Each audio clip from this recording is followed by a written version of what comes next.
you, thank you. All right, so we good? Well, welcome. I am super excited to be here. Are you ready to have some fun? All right, I like to have a little bit of interactivity, so by a show of hands, how many of you have either seen me before or this is your first time? All right, very good. You're awake. Awesome. The food wasn't too much. I do ask that we take a break. Now, I know that, and I am just as guilty as the next guy. I love my technology, but for the next 30 minutes, disconnect. You know, I know that there's buzzing and beeping and all of that.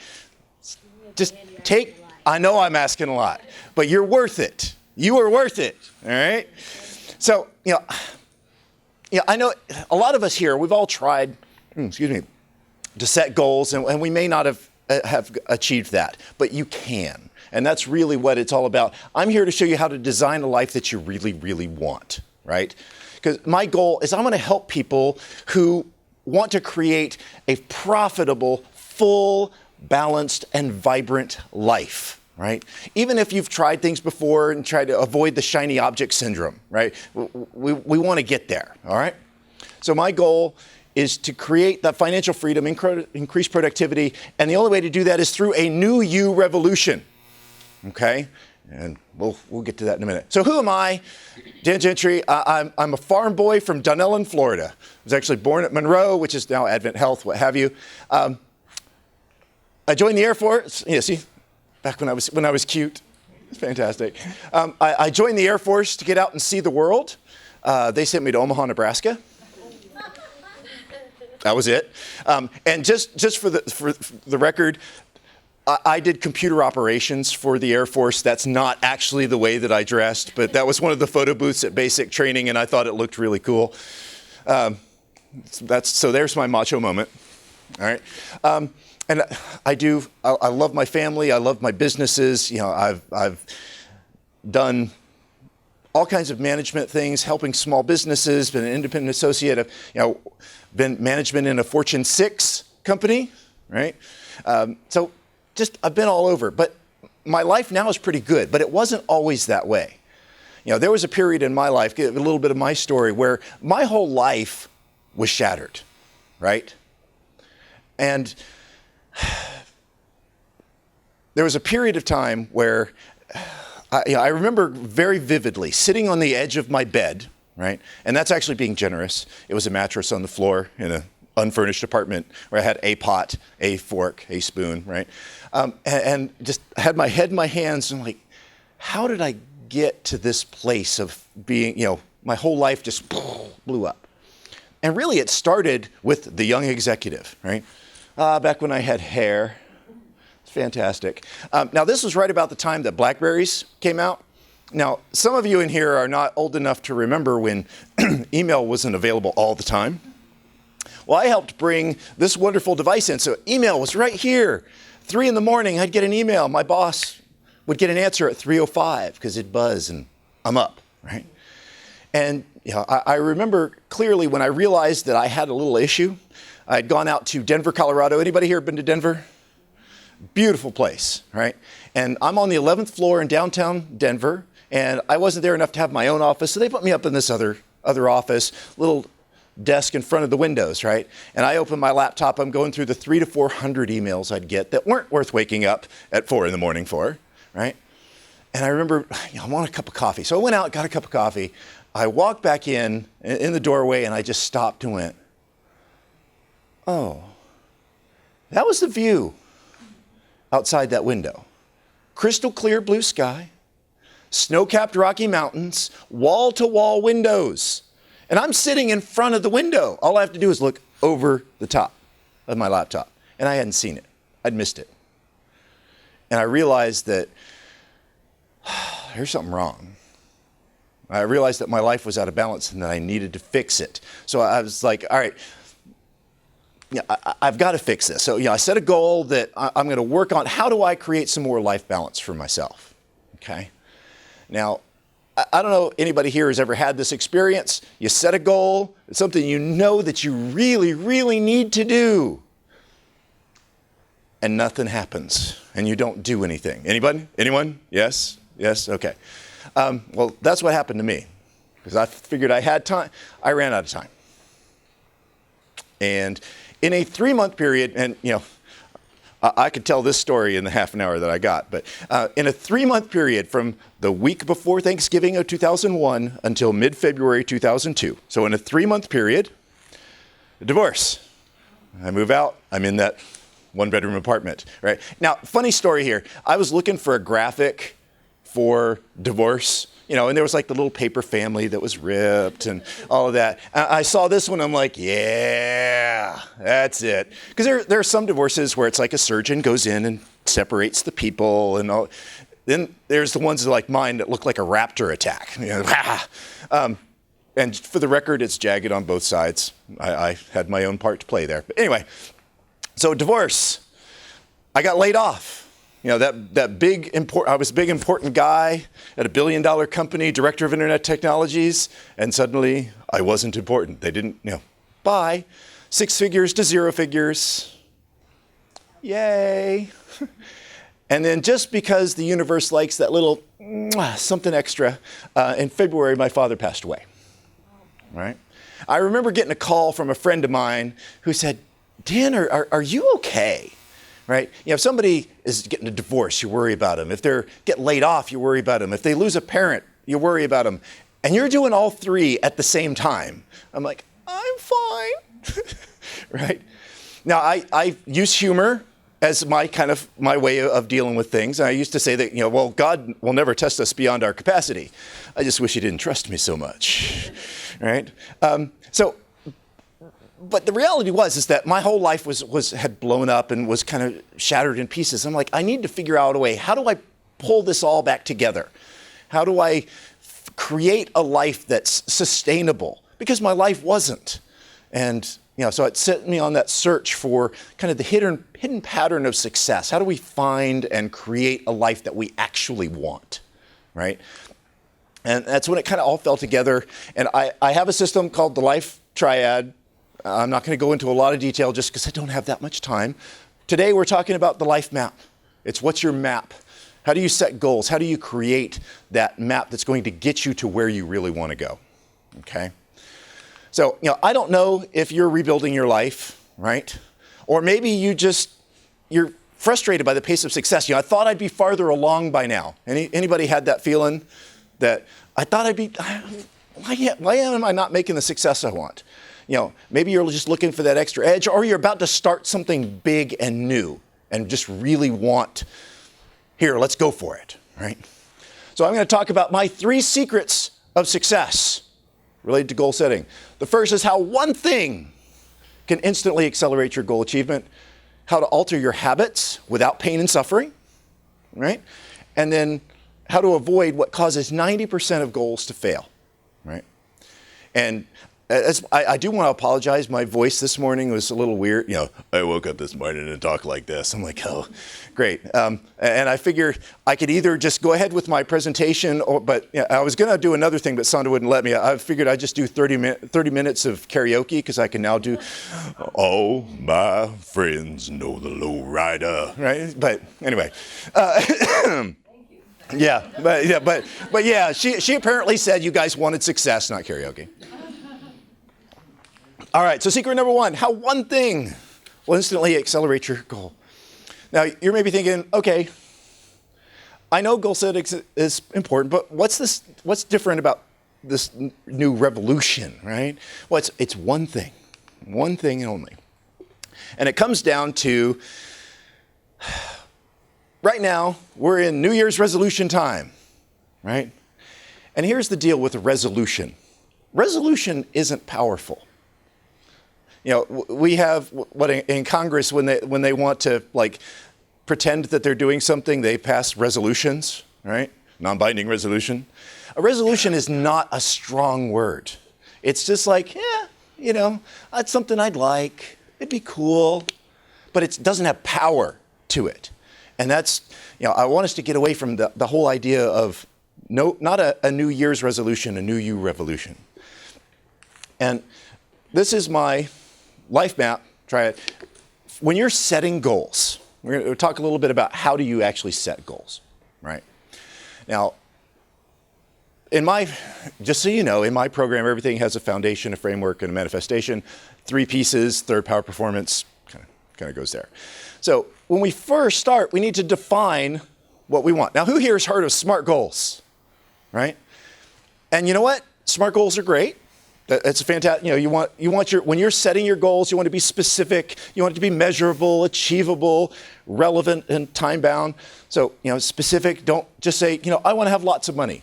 No, you're never going to get anywhere, right? You want it to be measurable. You need to have metrics. What gets measured gets done. Yes? Yes or yes, right? Achievable, this is the dangerous one when setting SMART goals. Okay?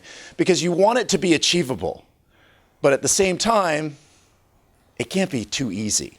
And so many times when we see, we see the SMART goals and something I can do, I'm going to do a push-up. Okay, sure, you can achieve that goal, but is it really going to make anything of it? It needs to be a stretch.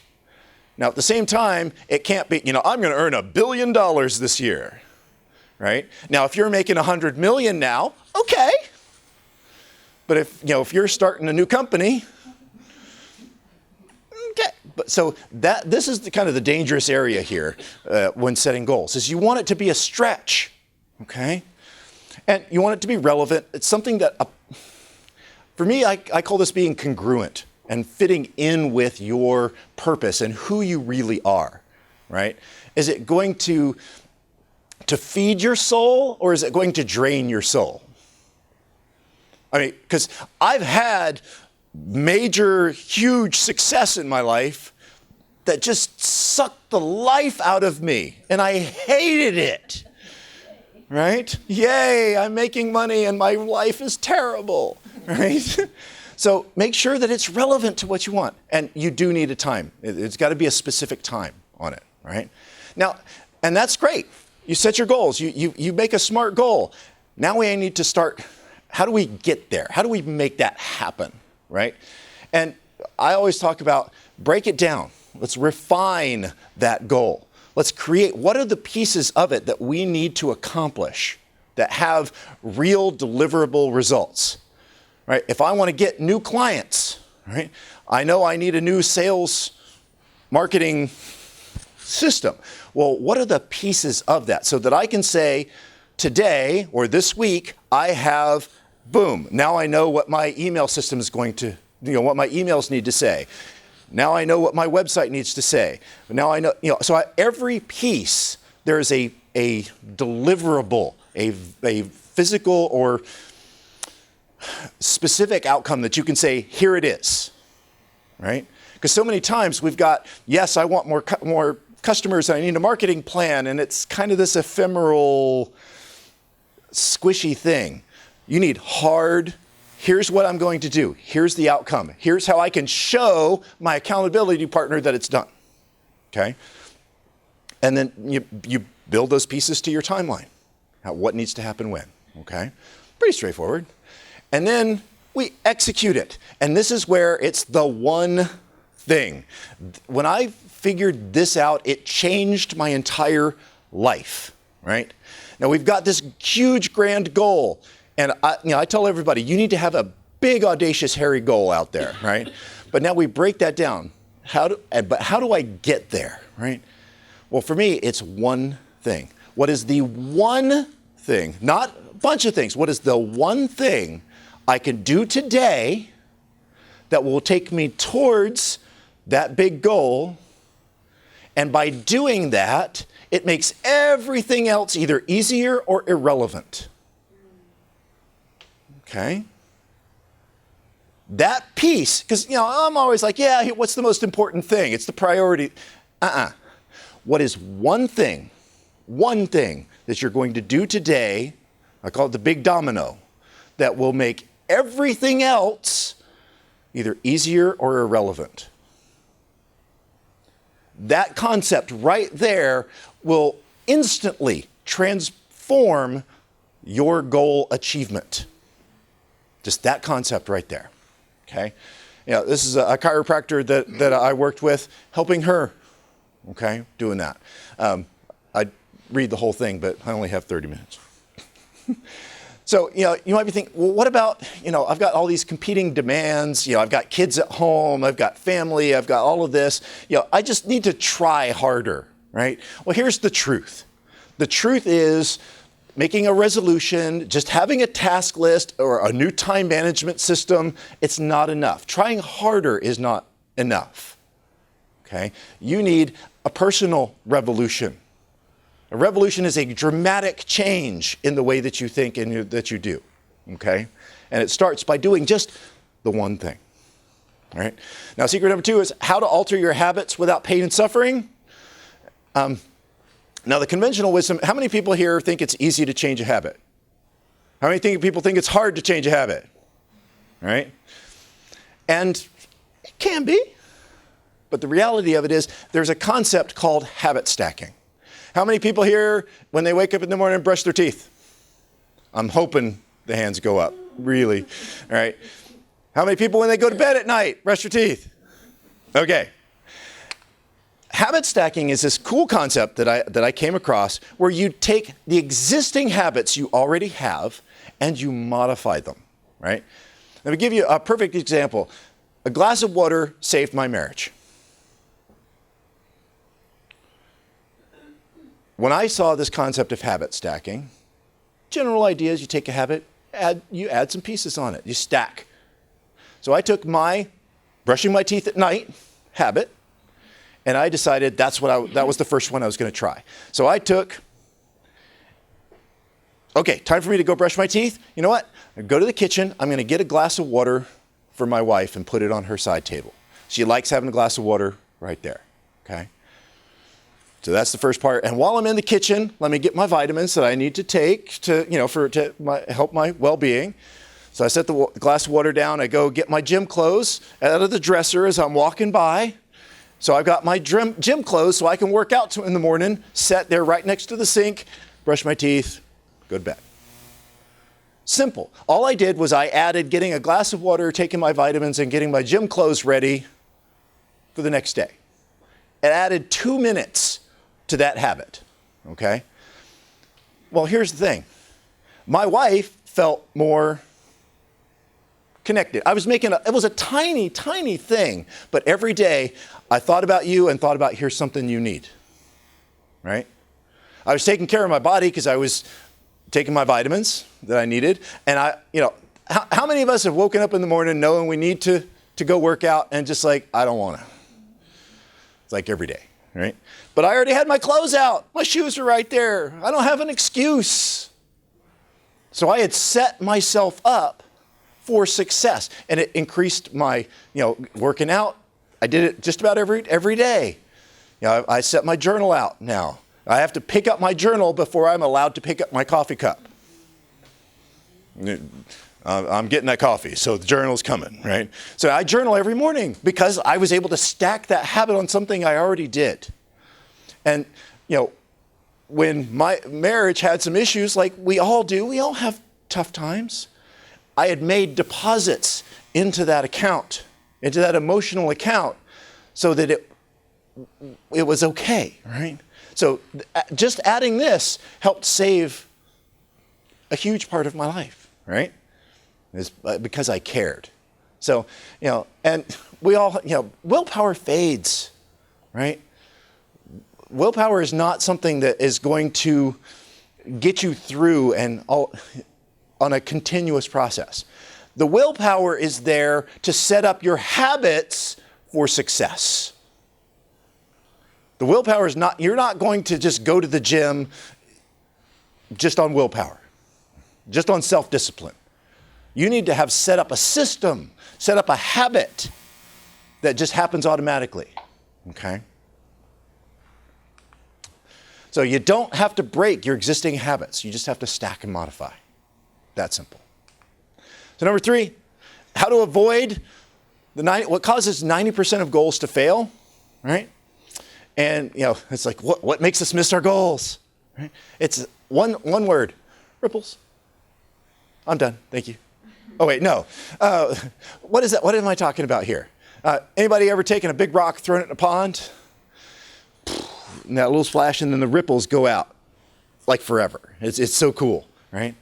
Well, I had an experience going through marriage counseling, right?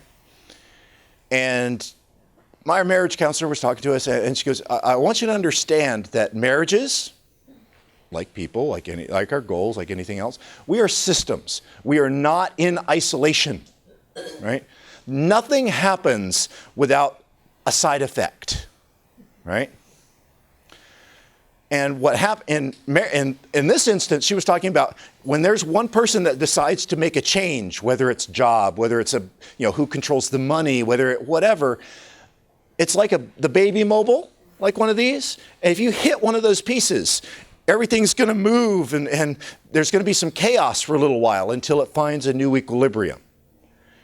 And that's the way that it is when there's a change in a marriage. But it's also, when you set a goal, the whole point of a goal is to make a change, right? There are going to be repercussions of that decision. I look back at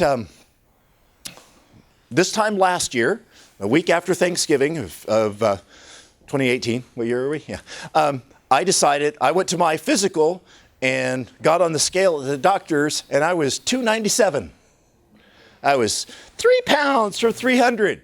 I'm like, and people are like, well, you carry it well, you're tall. I'm like, yes, I'm tall. I'm not that tall. Right? And I realized I needed to make a change. So I talked to my doctor, and he was like, yeah, keto is a way to go. And I decided that, I'll go on the keto diet. Now, this is a week after Thanksgiving. I've got the whole holidays to go through. No sugar, no rice, no carbs, no sugar.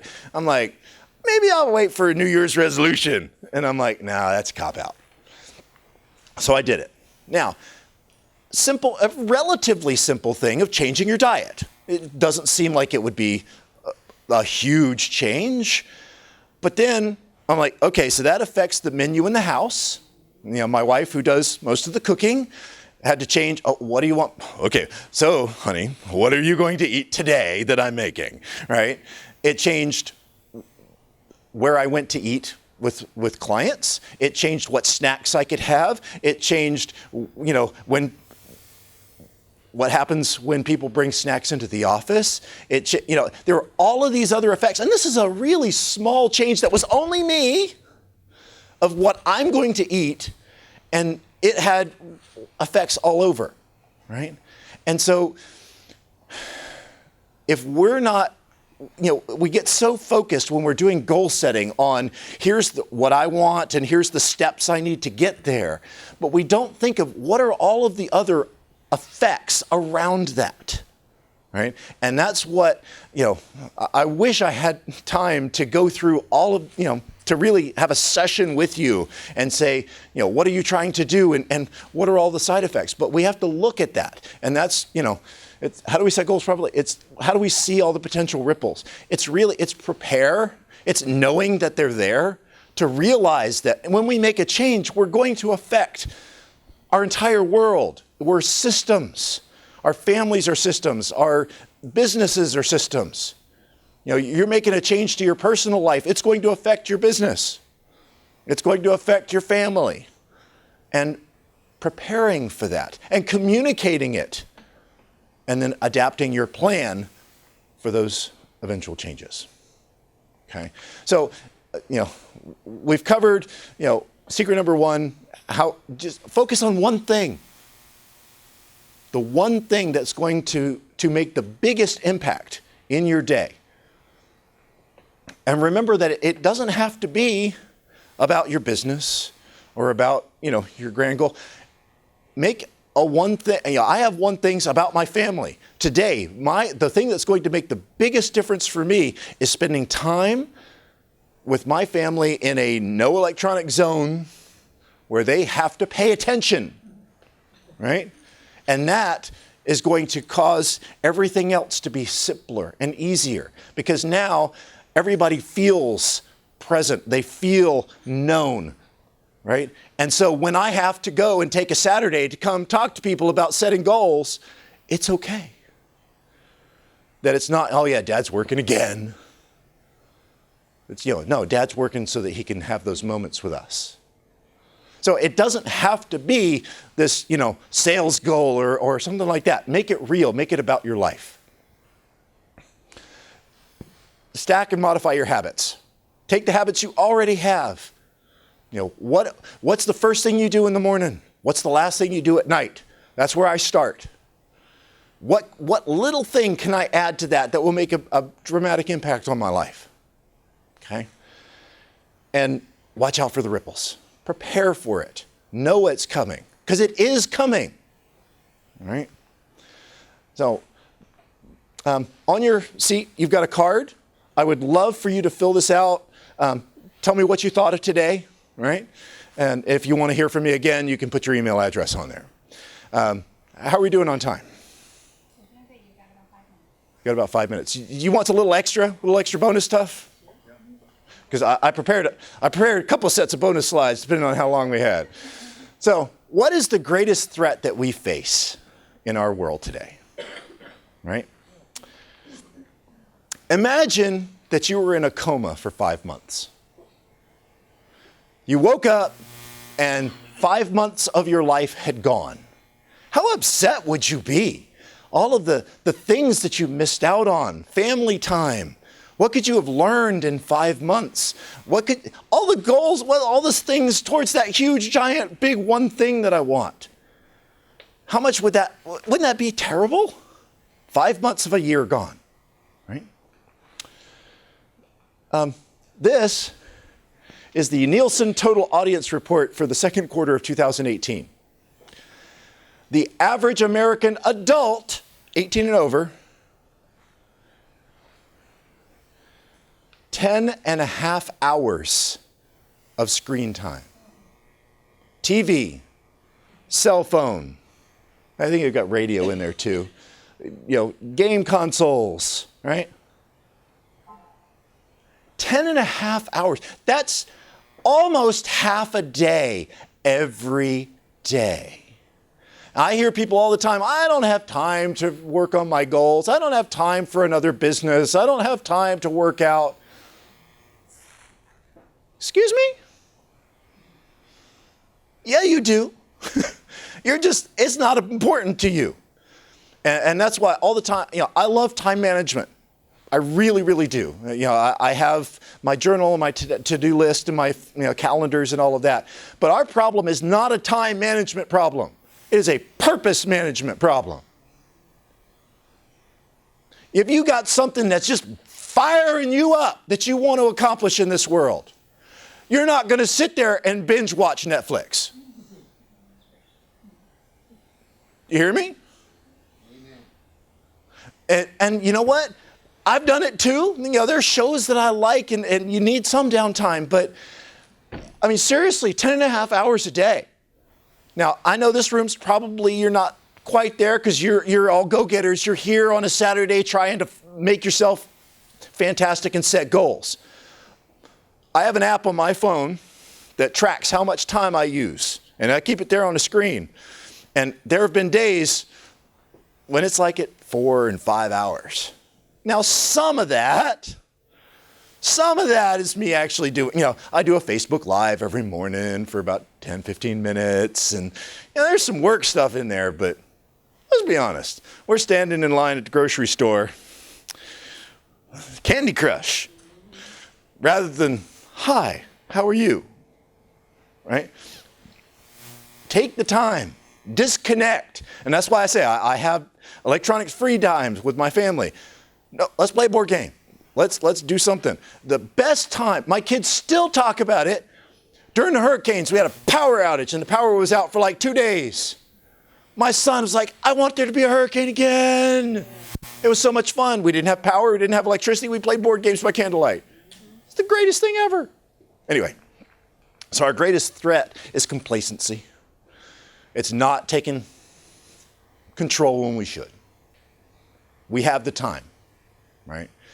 So, you can get a hold of me at, all the different places. I'm doing another, a big goal-setting seminar. I do these for like 3 and 4 hours. If you want information on that, it's New Ocala. But I just take control, right? Find your one thing. Find your one thing. change your habits.